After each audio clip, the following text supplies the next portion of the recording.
Porque el Evangelio de Cristo no es una religión, sino que es la buena noticia de que ha llegado el reino de Dios. Aquí comienza tu programa Caminando por el Reino con Rodo Nava.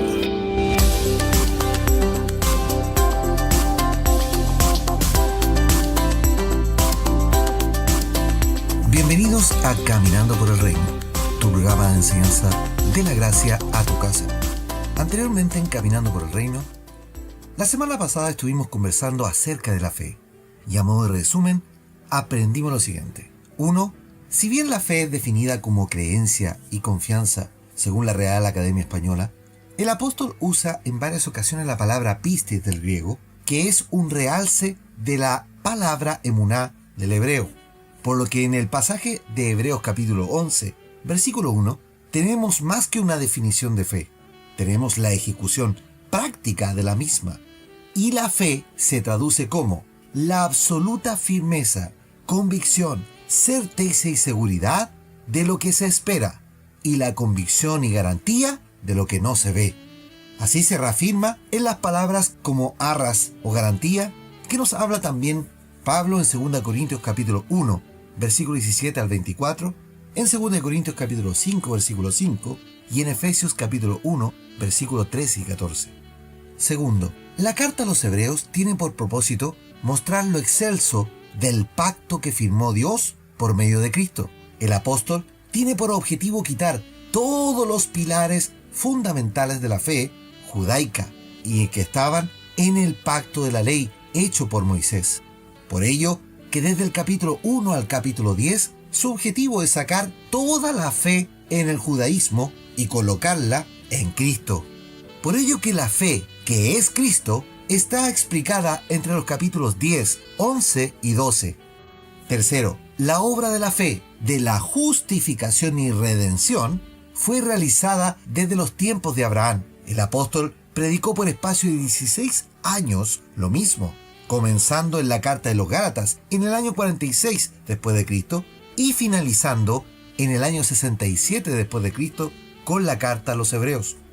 Nuestra justificación es por medio de la fe y Abraham es el ejemplo. Por otro lado, la muestra pública de nuestra convicción en la fe es por medio del bautismo. Cuarto, la fe repartida a los seres humanos no corresponde a una medida cuantitativa de la misma, sino que tiene relación con cuán firme es nuestra convicción, nuestra certeza y seguridad en Cristo. La expresión oligopistos, que es la palabra griega que usa Mateo y que se refiere a esa confianza puesta en el Señor, no está ligada a una falta de cantidad de fe, sino que está ligada a la medida de la confianza que tenemos en Cristo Jesús. Por eso que la expresión de hombres de poca fe se refiere a poca confianza en Cristo. Quinto, la fe demostrada por las iglesias que fundaron Pablo con el equipo ministerial de apóstoles formados por él fue el resultado y aprobación al ministerio. Fue así como congregaciones tan jóvenes como la de Tesalónica fue ejemplo a todas las otras, y la de Colosa una muestra que el equipo apostólico también tiene los mismos resultados. Sexto y último, la fe tiene un alto grado de obediencia. No basta con solo creer, sino también obedecer a las promesas de Dios. Nadie puede estar en Cristo sin la comprobación de su obra, sin tener la experiencia. Por ello que la fe es nuestra posición en Cristo Jesús. La fe florece y crece en la medida de nuestra relación con Él, en todos los aspectos de la vida, y no en base a la reunión dominical. La fe es el resultado de nuestra comunión con Cristo. Mientras más adquirimos conocimiento de las riquezas en Cristo Jesús, más se fortalece nuestra fe. Más entendemos el plan divino. Más entendemos la voluntad de nuestro Dios, no solo en el propósito eterno, sino también en nuestras vidas.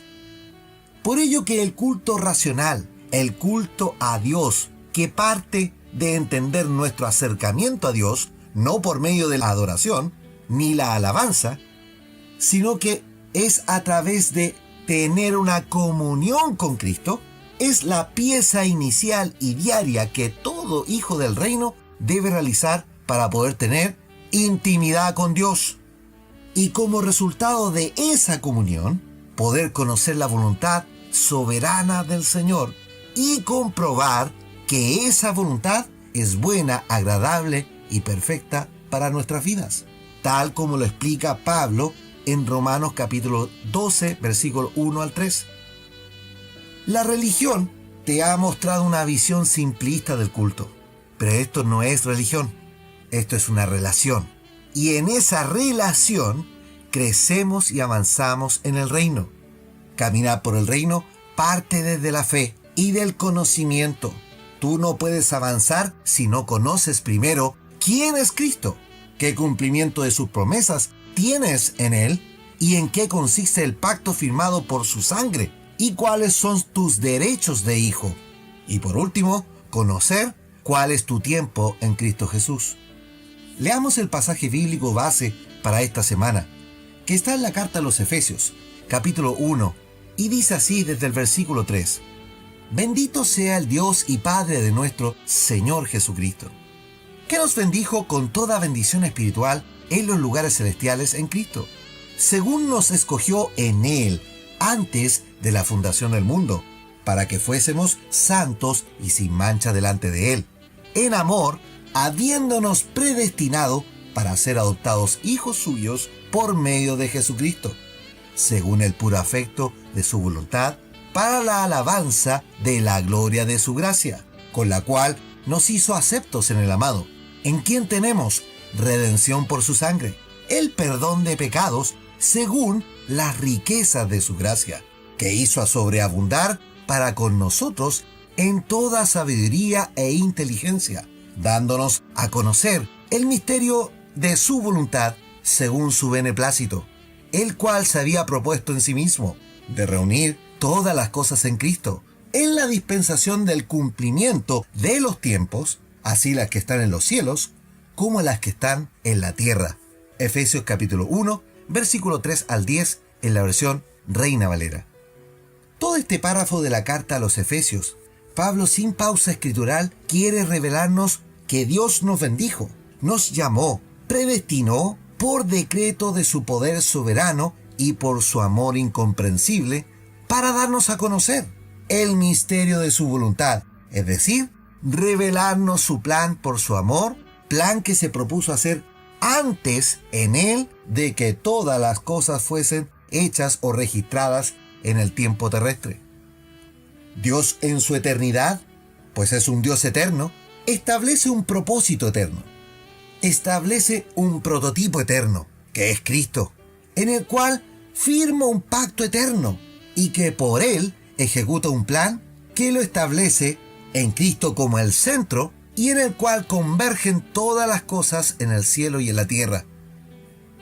Pero todo este plan de reunir todo en Cristo lo hace en la administración del cumplimiento de los tiempos, pues la palabra dispensación que usa aquí Pablo en griego es oikonomía, que significa la mayordomía o administración de los bienes divinos, pero que va de la mano de la administración en el cumplimiento de los tiempos. En otras palabras, de la administración de los tiempos establecidos por Dios en el propósito eterno. Dios tiene una agenda en tiempos terrestres para ejecutar su plan. Por ello que todos los acontecimientos que se han ido ejecutando en la tierra obedecen al propósito eterno. Y tú y yo somos parte de ese plan, pero para ser parte del plan, ser verdaderos terranautas y afirmar nuestra fe, Cristo nos quiere dar a conocer primero su plan. ¿Y cómo es ese plan? ¿Qué debes hacer en ese plan? Y el primer paso como eclesía, como la asamblea del reino, es conocer el tiempo en que estamos viviendo.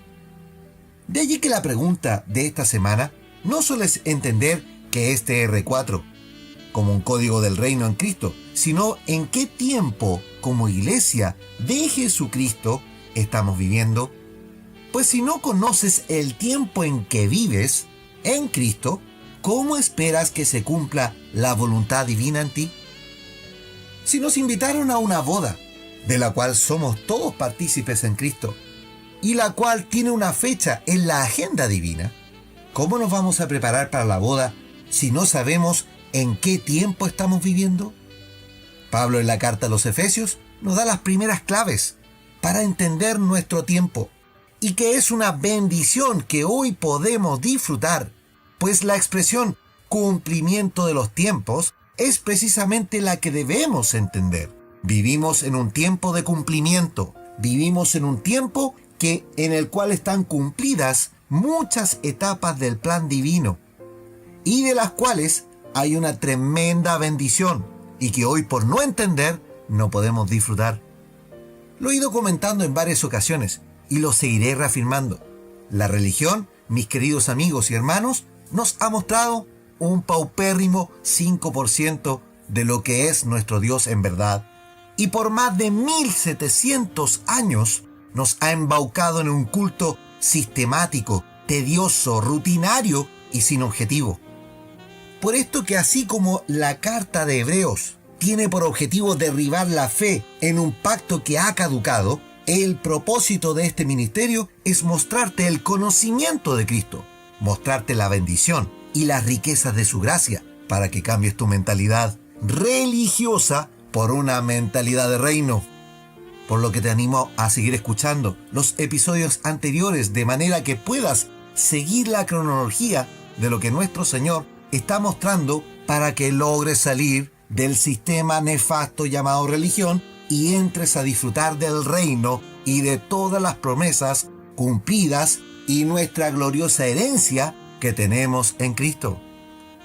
Dios envió a su Hijo en un tiempo establecido. Así lo deja Pablo claro en la carta a los Gálatas.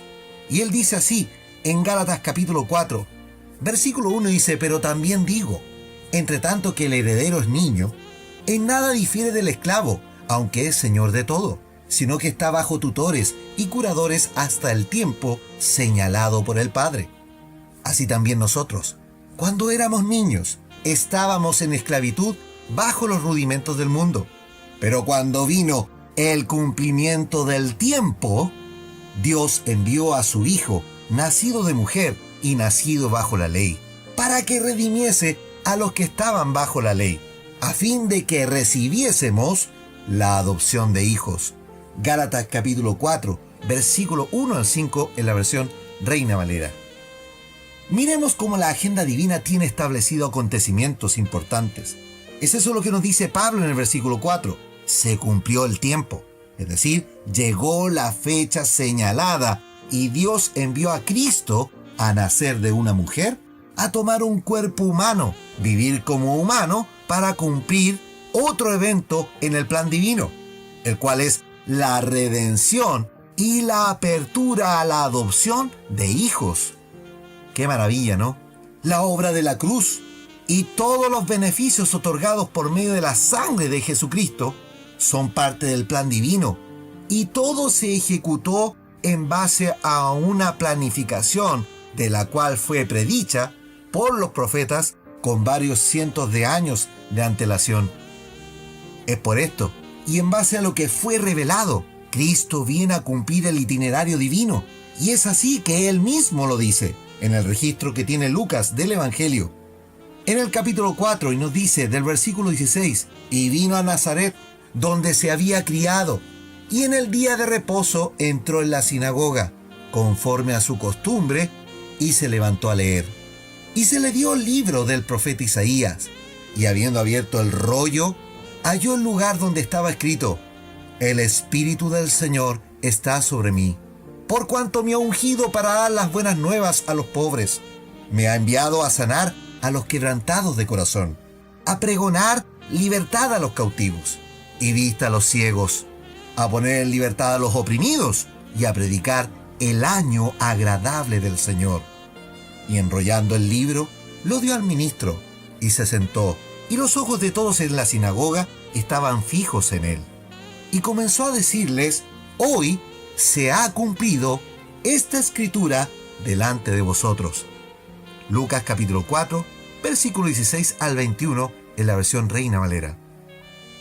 Note usted que el propio Cristo dice que lo que escribió Isaías entre el año 700 y el 681 a.C., se vino a cumplir en este tiempo, en este minuto, en ese día sábado, en aquella sinagoga en Nazaret. En ese día se cumplió lo que Isaías ya había predicho que iba a ocurrir. No solo con las fechas, sino que también en cuanto al acontecimiento. Cristo ese día vino a establecer un tiempo divino en el tiempo terrestre de los hombres. Cristo, al ser soberano, el Rey de Reyes, irrumpe en el tiempo de los hombres con su ministerio, dando el fiel cumplimiento a las palabras proféticas de Isaías para denotar las expresiones de su reino que parten con la libertad a los cautivos, pero que establecen un tiempo distinto, un tiempo que no significa un año o 365 días, como lo conocemos. Él viene a establecer un tiempo kairos, pues esa es la palabra griega registrada en este pasaje, kairos, que significa el momento adecuado u oportuno. Y en esto hay especial diferencia, pues los autores de los evangelios registran dos palabras para el tiempo. Una es cronos, que es la medida cuantitativa del tiempo que hemos establecido en segundos, minutos, horas, días, años, etc. Por lo que el cronos es secuencial y rige de alguna manera la vida en la tierra. Y la otra palabra que registran los evangelistas para tiempo es kairos, que es un tiempo de experiencia, un tiempo oportuno en el cual se ejecuta el plan divino. Entonces, lo que Cristo vino a establecer como parte de su reino fue el kairos, como el tiempo oportuno para la predicación, para ejecutar las expresiones del reino y para disfrutar de ese tiempo, porque eso es lo que dice con esto es un tiempo agradable. Y con eso traer gozo a nuestras vidas, porque ese kairos es la medida del tiempo del calendario divino y que nos permite entender su voluntad perfecta, nos permite entender su plan y también nos permite saber cómo interpretar los sucesos del cronos, de nuestro tiempo y cómo estos se ajustan al kairos. El filósofo William James, considerado el padre del pragmatismo y de ser el fundador de los conceptos de la psicología actual, en los finales del siglo XIX y principios del siglo XX dijo: la más grande utilidad de nuestra vida es emplearla en algo que dure más que ella. William con esto quiere apuntar que si gastamos el tiempo o lo invertimos y en qué lo estamos haciendo. Tú puedes seguir viviendo tu vida y seguir gastando tu tiempo como te plazca. La pregunta que hoy cabe es: ¿en qué lo quieres gastar o lo quieres invertir? ¿Quieres vivir un tiempo cronos y bajo una religión? ¿O quieres aprender tu tiempo en el kairos divino y vivir la experiencia de una relación con Cristo? Oremos al Señor. Padre Celestial, te doy gracias por iniciar una nueva semana y entrar con este tema fascinante acerca del kairos, el tiempo que tú has establecido, y que Cristo nos vino a traer a la tierra este tiempo agradable, en el cual en esta hora, Señor, queremos descansar para poder contemplar la hermosura del Evangelio, las expresiones del reino manifestadas en todo nuestro alrededor. Pero si hoy escasean estas expresiones, es porque no estamos entendiendo el tiempo que tú has fijado para esta predicación, pues Cristo es el precursor, el prototocos, el prototipo, y del cual hoy día no estamos aprendiendo. La mayoría de tus hijos está enfrascado en una religión sin sentido, sin rumbo, sin propósito y sin objetivo. Por esto, Señor, que yo te pido que tú abras los entendimientos, para que surjan los terranautas verdaderos del reino, aquellos que van a expresar, no solo manifestar las expresiones del reino, como es la libertad a los cautivos, la vista a los ciegos, sino que también sean los que expandan el reino hasta lo último de la tierra. Señor, aviva los corazones, despierta a aquellos que están durmiendo, para que tu gracia divina sea una realidad en nosotros y se mueva tu Espíritu Santo a través de nuestras vidas.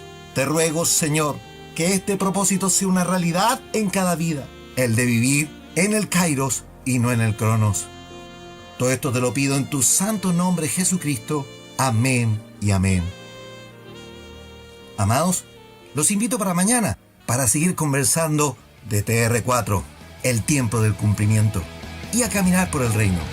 Súmate a la familia de Caminando por el Reino y comparte el mensaje por las redes sociales. Búscanos. Caminando por el Reino está en Facebook, YouTube, Instagram y Twitter. Sigue los episodios por Spotify, la red más grande musical del mundo. O bien escúchanos por la web en caminandoporelreino.podbean.com. Somos más de 7.000 hijos del reino y vamos a llegar este año a ser más de 10.000. Por eso da me gusta, comparte y etiqueta a tus amigos. Y hagamos crecer la familia del Señor. Que la gracia y la paz de Cristo sean en tu vida.